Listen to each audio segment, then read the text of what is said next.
today's topic is hook baits. Here at Wyreside, one of the most commonly asked questions I get is, what hook bait do I use? How do I pick a hook bait? Do I use a pop-up? Do I use a wafter? Etc. And for me, there's simply not an out-and-out answer for that. You need to select the correct hook bait for the correct lake bed you're fishing on. So for example, if you're fishing on hard, clean gravel over bait, the last thing I would do is put a pop-up out. The reason being, it'd be sat quite obviously off the bottom in a clear environment. So it's like if you got your tea in a restaurant, they brought it to you and you'd ordered a pizza and it was hovering an inch off the plate. You wouldn't eat that, you'd look at it, treat it with caution, and the fish do the exact same thing. So for me, if you're fishing over bait, on gravel or hard silt, hard clay, where there's no debris at all, you need a wafter, so it's a bit more inconspicuous and acts like the food.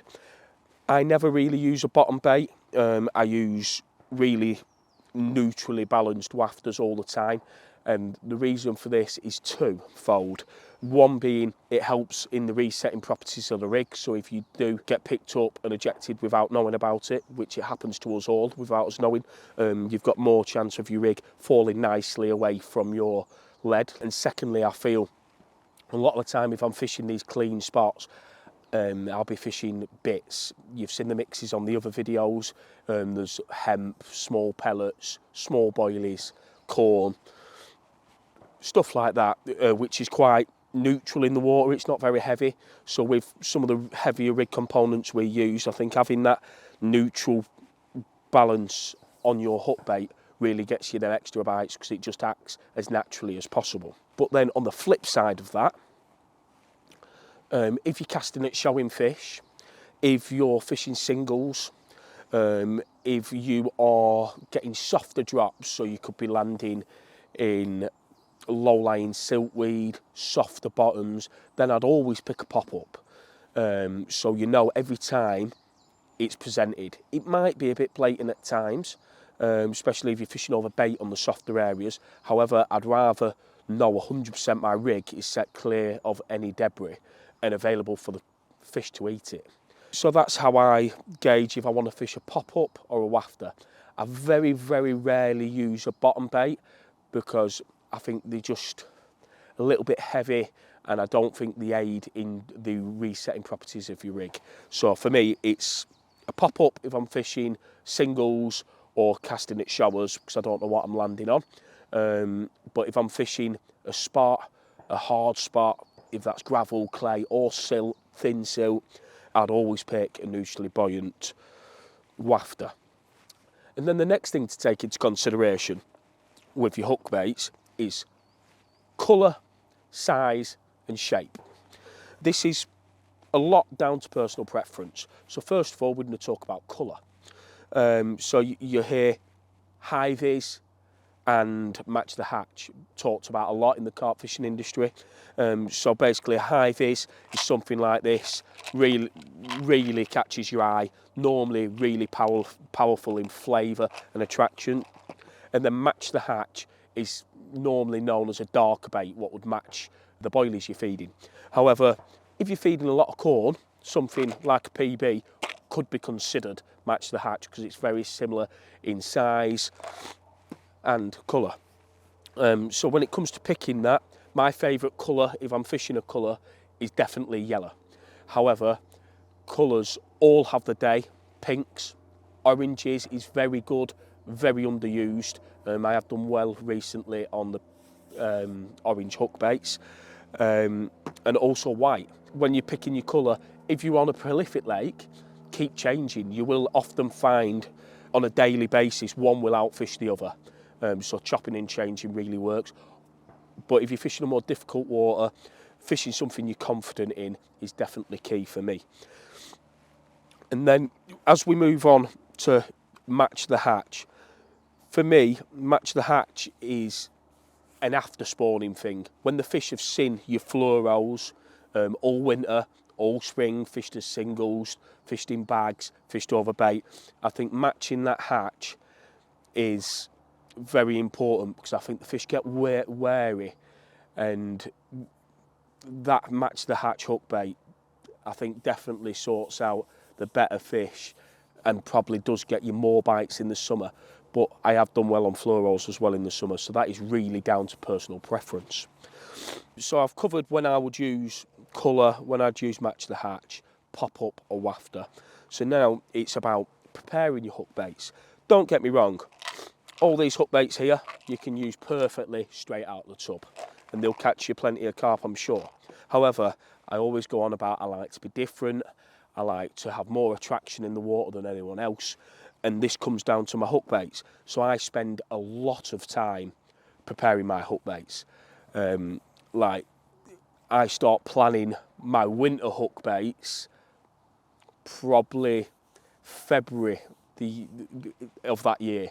So if I'm planning on using hook baits for November, December, I'm thinking February. I'm starting in my little fishing room. I've got shelves and I'll have all different things going on.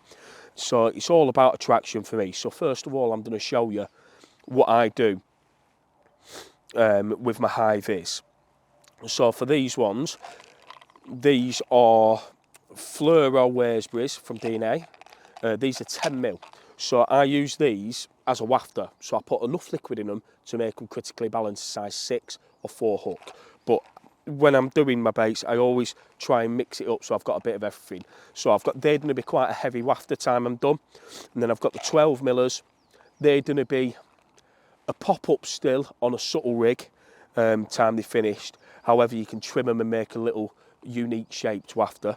And then I also do the 15s as well, so I have got an out-and-out pop-up, so I'm covering all options. When I'm doing this, I soak them all in separate containers, because obviously the bigger the bait, the faster they'll soak in the liquid, and I want them to be as level as possible in regards to how much liquid each bait's getting. I don't want half my tub to be really full of liquid and the other half be dry and more buoyant. I want everything to be as similar as possible. You'll never get it 100%, but you can do things to make it a lot more accurate. So how I prepare these is, I never do this with a full tub. I normally do it with a quarter, maybe even less. So little and often, I just feel you can work that quantity a bit better. So I take the matching liquid intense booster, put about 10 drops on to begin with, give them a good shake around, and I'll leave them for an hour. After the first hour goes, I'll open it, I'll repeat the process, and then leave it for another hour. And then you'll have penetrated the harder outer coating of the boilie, so then it takes longer for them to soak in. So what I like to do is transfer them into a freezer bag, give them another 4 or 5 drops, and then lie them flat on a surface, and I'll leave them then for 24 hours. The reason I use a bag over a tub is that they're all lead flat, so the liquid will be on the bottom of these baits equally on each one. If it were in a tub, the bottom ones will be getting more liquid, which I don't want. So then, like I say, I'll leave them for 24 hours and then simply just turn them around. And then I repeat this process every day for at least a month, but I like to do 3 to 6 months to know these baits are absolutely full of liquid attraction. So every time I come to turn these, if the liquid has dried out, I just put another 5 or 6 squeezes of this on and then just keep repeating it. Then eventually these will be oozing attraction.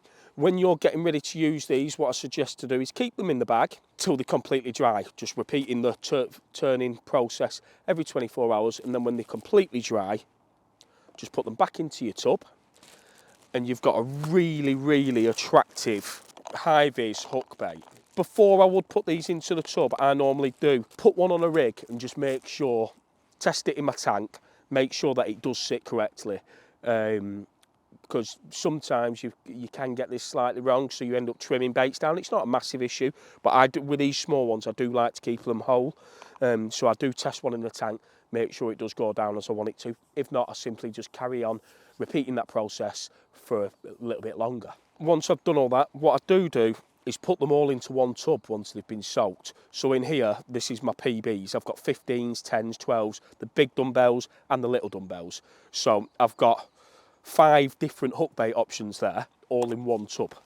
Because as I said, on the day, certain hook bait colours and sizes can be a lot better than others. So to have options with you is really important. Okay, so that is how I prepare my fluoros. However, I do things slightly different, especially with my match the hatch, if that's flavour or colour. So here we've got some half tones. These are the bug ones. These are in like a washed out orange and a washed out yellow. So what I do with these is exactly the same as what I have just done with the fluoros. I'll just take some of my half tones, put them into the tub, and then take the bug booster liquid, about 10 drops, and then give that a good shake around, leave them for an hour, do it again, then open them, transfer them into the freezer bag. And this is also what I do with my match the hatch baits, like my 15mm bug wafters, what I used a lot last year. For ideally a month, just do exactly the same as you have done with the fluoros. Just repeat. When they dry, 4 or 5 more drops, rub it in, turn them, keep doing that for, like I say, every day for a month. I know it seems a bit over the top, but I really do think this gets you extra bites, especially when the going's tough. And if you're fishing over a lot of bait, by having that much attraction in your hook bait, I guarantee that it gets you more bites, I really do. So once you've done this for about a month, what I like to do with these is this stuff. I know it sounds like I'm plugging it because obviously I'm with DNA, but this stuff has really changed attraction levels for me. I use this in my spod mixes, I use it in my bag mixes, I inject it into bags, and it just gets me bites, I feel, a lot faster and a lot more of them, simple as that. So with that much attraction and that much confidence in a liquid, why not add it to my hook bait? So here you've got these are a month soaked in with a booster liquid. So that thin liquid has really penetrated to the core of these baits. This is a lot thicker, so you're not going to get this to penetrate. So that's why I use the booster first. So then this, just give it a little bit, don't go too much. So I put, I don't know, 2 or 3 mil of bug amino smoke in there. Give them a nice rub round so they're all equally coated. This is why I prefer the bags over the tubs at this stage, because you can proper massage it in, and now they've got a covering. Again, it will penetrate slightly. However, I don't think it penetrates to the core like the booster liquids do. So I coat them, and then I'll leave them for 2 or 3 days. And then simply, after 2 or 3 days of them led like that, I'll add a little bit more liquid to them, the amino smoke, and then put it the other way down. So they're still getting the thing 2 or 3 days. Repeat this process, I would say 4 to 5 times. And what you'll find once you've done that is the baits won't be wet.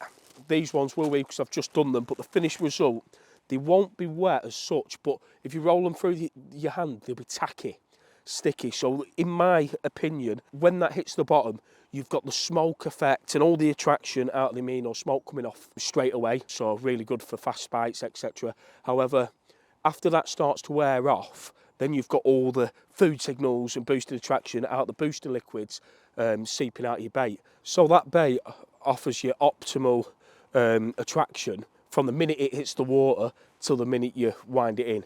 Them baits will be oozing off attraction for 24, 36 hours. So you've got it covered from if you want a fast bite, or if you're going to be fishing harder lakes such as Wyre, etc., lower stocked waters, that'll keep oozing off attraction and food signals till the minute you wind it in. So that hook bait will be working for you 100% of the time. So once they have done that, I would replace them into the tub. Again, these are the half tones, so I'd have the dumbbells, the 15s and the 12s in here, and then I would have a separate tub for my match the hatch. They'd have 15 mils and the 2 sizes of dumbbells, so you've really got everything covered. So that's how I prepare my hook baits. That's when and where I'd use certain hook baits. I think if you do break it down to a pop-up over bait on gravel is too blatant. However, you'd prefer to have that blatantness if you're unsure of the lake bed. I think it's really not as daunting as people think, picking the more suited hook bait for that situation. So yeah, that is my overview on pop-ups and wafters, when to use them, and most importantly, how to make the most out of them hook baits. Take the time to prepare your hook baits, put 100% dedication into these, and I'm sure By doing this, it'll put more fish on the bank for you. Well, that's it for this video. Thank you for watching, and I'll be back again soon with some more tips.